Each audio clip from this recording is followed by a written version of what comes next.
Channel देख रहे सभी कर्मचारी साथियों को नमस्कार। साथियों, स्वागत है आपका अपने YouTube channel DS computer guide 2.0 पर। साथियों, आपने देख ही लिया सरकार द्वारा एचकेएन कर्मचारियों के साथ क्या भद्दा मजाक किया गया है। 10 दिन का समय देकर और जून माह का समय देकर सारे वादे जो सरकार द्वारा चीफ सेक्रेटरी द्वारा किए गए थे संगठनों से वार्ता करके मीटिंग करके, तो सभी वादों से सरकार मुकरी है, वादा खिलाफी कर रही है। तो इस पर संगठनों ने जो बड़ा निर्णय लिया है, आज कुरुक्षेत्र में एक बड़ी मीटिंग बैठक होने जा रही है जिसमें एसओपी को लेकर सरकार का विरोध करने के लिए बड़े आंदोलन का आगाज के लिए रणनीति बनाई जाएगी और एक बड़े आंदोलन की तैयारी आज होगी और उसका ऐलान आज हो जाएगा। और सरकार ने जो एसओपी के लिए बड़े बड़े वायदे किए थे, बड़ी बड़ी घोषणाएं की थी, या फिर जो फायदे थे, जैसे महिला दिवस पर महिलाओं को, जो एचकेएन की महिलाएं हैं उनके लिए 22 सीएल की घोषणा की थी। जैसे कि पहले 10 मिलती थी, उसके बाद जो प्रत्येक माता बहन को मासिक धर्म की जो एक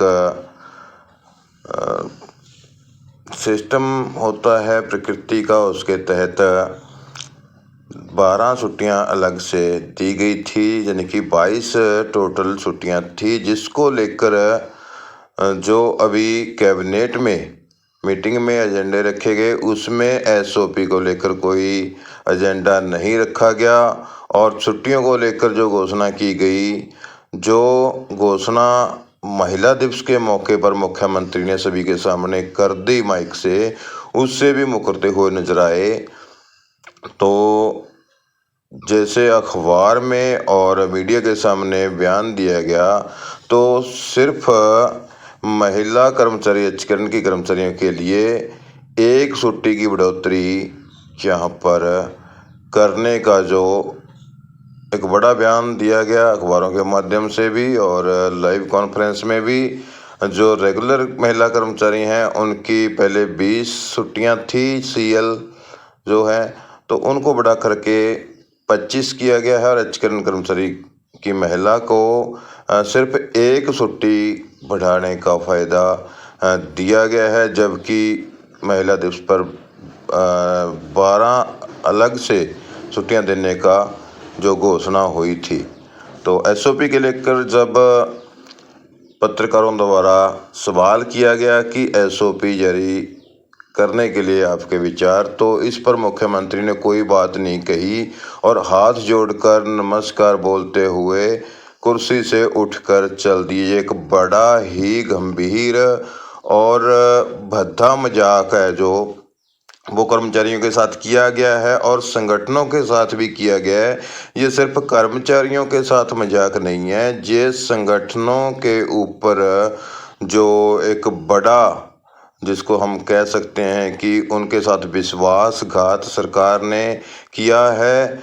वादा करते हुए मीटिंग में जो वादा किया गया था उसके बावजूद भी सरकार द्वारा इस तरह का भद्दा मजाक करना एक बहुत ही गंभीर विषय है, जिसको लेकर आज कुरुक्षेत्र में बड़ी एक बैठक होगी। भारतीय मजदूर संघ ने इसके लिए चेतावनी भी दी थी 2 बार पत्र जारी करते हुए। और आज जो कुरुक्षेत्र में बड़ी बैठक रखी गई उसमें कोई बड़ा निर्णय लिया जाएगा कि कैसे सरकार की ईंट से ईंट बजानी है और सभी कामकाज कैसे ठप करने हैं। तो पूरी बातचीत साथियों इस वीडियो में करेंगे और एक एचकेएन कर्मचारी का क्या हालात हैं, क्या उनकी आवाज़ है, पूरी जो जानकारी आपको इस वीडियो में देने जा रहा हूं। साथियों, आपसे निवेदन है कि जो भी साथी चैनल पर आए हैं, वीडियो को देख रहे हैं, तो साथियों चैनल को ज़्यादा से ज़्यादा सब्सक्राइब कर लें, शेयर करें और वीडियो को लाइक भी ज़रूर करें। तो साथियों, आपको बताना चाहूँगा कि जो एचकेएन कर्मचारी से काम तो सरकारी लिया जाता है, लेकिन हाल उसका गुलामों जैसा है। ना सुरक्षा है, ना सम्मान है, ना स्थायित्व है। सिर्फ संविदा कर्मचारी का तमगा है जो वो दिया गया है। युवाओं के सपनों की जो कब्रगाह बनी है संविदा, व्यवस्था जहाँ ना नौकरी पक्की है ना भविष्य सुरक्षित है, तो जहाँ नौकरी नहीं इंतजार की सजा है, जहाँ मेहनत आना भी एक कृपा सा लगता है और स्थायी तब तो सपना ही बनकर रह गया है। साथियों, सरकारी दफ्तरों में बरसों से फाइलें ढो रहे युवाओं की आंखों में अब उम्मीद नहीं बल्कि सिर्फ थकान है, क्योंकि बरसों से कर्मचारी एक पक्का होने की आस लिए हुए सरकारी दफ्तरों में या सरकारी संस्थाओं में काम कर रहे हैं। आज भी नौकरी से ज़्यादा अपनी पहचान की तलाश में भटक रहे हैं, क्योंकि उनको है कि कब हमें सरकारी कर्मचारी का जो दर्जा मिले और कब हमें सम्मानजनक वेतन मिले। 10-15 सालों की सेवा में जो उनको लग रहा था कि अब हम सरकारी कर्मचारी की श्रेणी में आ रहे हैं, लेकिन फिर भी स्थायी तब नहीं मिला है। ना कोई छुट्टियों का हक है, ना इलाज की गारंटी है, ना सम्मान है, ना सुरक्षा है, बस अस्थायी का तमगा, संविदा का तमगा।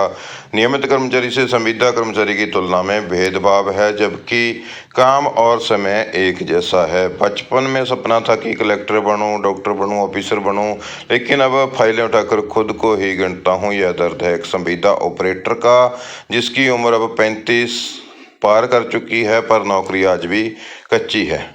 युवाओं का जीवन संविदा में फंसकर ठहर चुका है, ना आगे बढ़ते हैं ना पीछे लौट सकते हैं। प्रश्न उठता है कि जब काम पूरा किया है तो वेतन और अधिकार आधे क्यों हैं? क्या संविदा कर्मचारी सिर्फ वोट बैंक हैं? क्या संविदा कर्मचारी नहीं होते जिन्हें अक्सर नियमित कर्मचारियों से शोषण और उपहास मिलता है? क्या सरकारी तंत्र उन्हें केवल काम का औजार समझता है? तो संविदा का मतलब समझौता नहीं, शोषण है। साथियों, हरियाणा भर में ऐसे लाखों कर्मचारी हैं जो रोज अपनी जवानी, ऊर्जा और सपनों की बलि देकर भी सिस्टम से सिर्फ अस्थायी तबका तमगा पाते हैं। सवाल सिर्फ नौकरी का नहीं है, सवाल है इस पीढ़ी के भविष्य का। सरकारी तंत्र की रीढ़ बढ़ने के बाद भी स्थायी तब से कोसों दूर संविदा कर्मचारियों की कहानी इंतजार, अपमान और असुरक्षा की त्रासदी बन गई है। संविदा व्यवस्था के इस बंजर खेत में नया और स्थायी तब का अंकुर कब फूटेगा? आज जो है इसके लिए संविदा कर्मचारी और संगठनों का एक बड़ा जो निर्णय होगा, बैठक होगी कुरुक्षेत्र में। तो आज देखते हैं संगठन क्या निर्णय लेते हैं और सरकार के खिलाफ क्या कदम उठाते हैं, और सोई हुई सरकार आज जागेगी या नहीं जागेगी, या फिर उसको कैसे जगाना है, इसके लिए आज एक रणनीति तैयार की जाएगी। सभी एचकरण कर्मचारी साथी हैं, संविदा कर्मचारी हैं, अस्थायी कर्मचारी जो भी हैं, चाहे किसी भी तरीके से लगे हों, अपनी नौकरी सुरक्षित करने के लिए, अपने अधिकार पाने के लिए संगठन का साथ दें और अपने हक के लिए लड़ाई करें, क्योंकि लड़ने वालों की कभी हार नहीं होती है। तो साथियों, ज़्यादा से ज़्यादा संगठनों से मिलकर के अपने अधिकार के लिए एक बार फिर से उन्हें जो पिछले साल अगस्त में करनाल में एक बड़ा तो मुख्यमंत्री आवास का घेराव के लिए संगठनों ने कॉल दी थी, उसमें हजारों की संख्या में कर्मचारियों ने इतनी भीषण गर्मी में 10 किलोमीटर तक पैदल मार्च करते हुए मुख्यमंत्री आवास तक के घेराव के लिए अपना जो परिश्रम किया था, एक गर्मी में बिना थके चलते हुए लगातार अपना शक्ति प्रदर्शन किया। तो अभी भी आपके पास समय है, जब तक आपको आपका अधिकार नहीं मिल जाता। सरकार ने जो वादे किए थे, जिन वादों के दम पर आपको बहला फुसलाकर आपसे वोट लिए, वोट बैंक आपका देखा गया, कुरुक्षेत्र में इकट्ठ देखकर घोषणा तो कर दी गई दूसरे दिन ही, लेकिन उसके बाद दोबारा से सरकार आई, सरकार में एक्ट भी पास किया गया, लेकिन फिर भी 1 साल बीत जाने के बाद कर्मचारियों को सिर्फ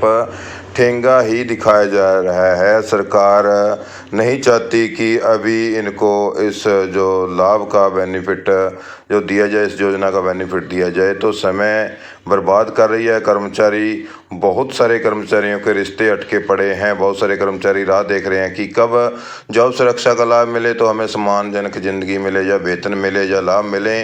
नहीं तो बहुत सारे कर्मचारी विदेश जाने की फिराक में हैं, बहुत सारे चले गए हैं, और बहुत सारे कर्मचारियों के साथियों बड़ा कहते हुए एक दर्द हो रहा है कि बहुत से हमारे एचकरण कर्मचारियों की मृत्यु तक हो चुकी है। चाहे वो बीमारी से हुई हो, चाहे एक्सीडेंट से हुई हो, चाहे किसी भी प्रकार से हुई हो, लेकिन जॉब सुरक्षा की बाट देखते देखते कर्मचारी बलि का बकरा बनते जा रहे हैं, लेकिन सरकार जाग नहीं रही है। तो सरकार को जगाने के लिए आज कुरुक्षेत्र में एक रणनीति तैयार होगी, तो ज़्यादा से ज़्यादा कर्मचारी साथी वहां पर पहुंचकर रणनीति में शामिल हों, और जैसे ही संगठनों का कोई कॉल आए तो अपना अधिकार पाने के लिए संगठनों का साथ देते हुए सरकार के खिलाफ जो प्रदर्शन आंदोलन चलाया जाएगा उसमें बढ़ चढ़कर भाग लें। धन्यवाद साथियों। तो मिलते हैं नेक्स्ट वीडियो में। जब भी कोई बड़ी अपडेट आती है तो उसके बारे में आपको फिर से जानकारी देंगे। तब तक के लिए आप खुश रहें। जय हिंद, जय भारत।